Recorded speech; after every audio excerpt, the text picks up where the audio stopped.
नमस्कार रसिक मित्रांनो, सदरील माहितीचे संकलन जिल्हा माहिती कार्यालय नांदेड यांच्या फेसबुक पेजवरून करण्यात येत आहे। जिल्ह्यातील घरकुल लाभार्थ्यांनी सेतू केंद्रात अर्ज करून मिळवावे विनामूल्य रेती।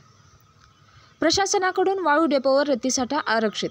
नांदेड दिनांक 14 केंद्र व राज्य शासनाच्या विविध योजनांमधून ज्यांना घरकुल मिळाले आहे अशा लाभार्थ्यांसाठी जिल्हा प्रशासनाने मोफत रेतीसाठा उपलब्ध केला आहे।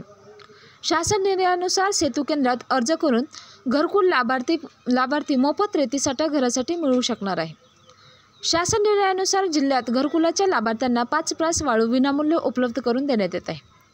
आतापर्यंत नांदेड जिल्ह्यात 3662 लाभार्थ्यांसाठी एकूण 17,372 ब्रास रेतीसाठा वितरित करण्यात आला आहे। अशा विनामूल्य वाळू उपलब्ध करून दिल्यास घरकुलाच्या लाभार्थ्यांची यादी जिल्हा प्रशासनाने www.nanded.nic.in या वेबसाईटवर जाहीर केली आहे। घरकुलाच्या विविध योजनांतून ज्यांना शासकीय घर मंजूर करण्यात आले आहे अशा मंजूर घरकुल लाभार्थ्यांची माहिती महाखनिज प्रणाली या वेबसाईटवर नोंदवण्यात आली आहे।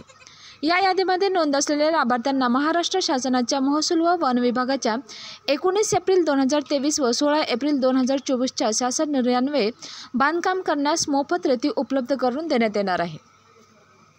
तसेच जिल्हा प्रशासनाने वाळू डेपोमध्ये वाळू डेपोनिहाय रेतीसाठा आरक्षित केला आहे याची माहिती सुद्धा www.nanded.nic.in या वेबसाईटवर जाहीर केली आहे। जिल्ह्यामध्ये आता घरकुल लाभार्थ्यांसाठी एकूण 18,633 ब्रास रेती आरक्षित करण्यात आली आहे। यामध्ये देगलूर उपविभागात देगलूर तालुक्यात शेवळा येथे 444, तमलूर येथे 330 तर शेखापूर येथे 393 ब्रास रेतीसाठा उपलब्ध आहे। बिलोली उपविभागात एसगी 1999, नागणी 489, सगरोळी 1 येथे 1839 आणि सगरोळी 2 येथे 4891 तर हुणगुंदा 1260, गंजगाव 630, बोळेगाव 24 ब्रास साठा राखीव आहे। उपविभाग हदगाव बेलमंडल या डेपोमध्ये 492, उपविभाग किनवट माहूर तालुक्यामध्ये केरोळी 839, कोळी बे 645 तर धर्माबाद उपविभागात बळेगाव 693 रेतीसाठा उपलब्ध आहे। कंधार उपविभागात येळी 126, बेटसांगवी 1292 साठा उपलब्ध आहे। नांदेड उपविभागात खुपसरवाडी 1482, भायेगाव 172, वाघी 585 ब्रास रेतीसाठा उपलब्ध आहे। अत्यंत सोप्या पद्धतीने ही रेती लाभार्थ्यांना मिळणार आहे। त्यासाठी फक्त वाळूची आवश्यकता असणाऱ्या घरकुल लाभार्थ्यांनी नजीकच्या सेतू केंद्रात जाऊन संपर्क करावा।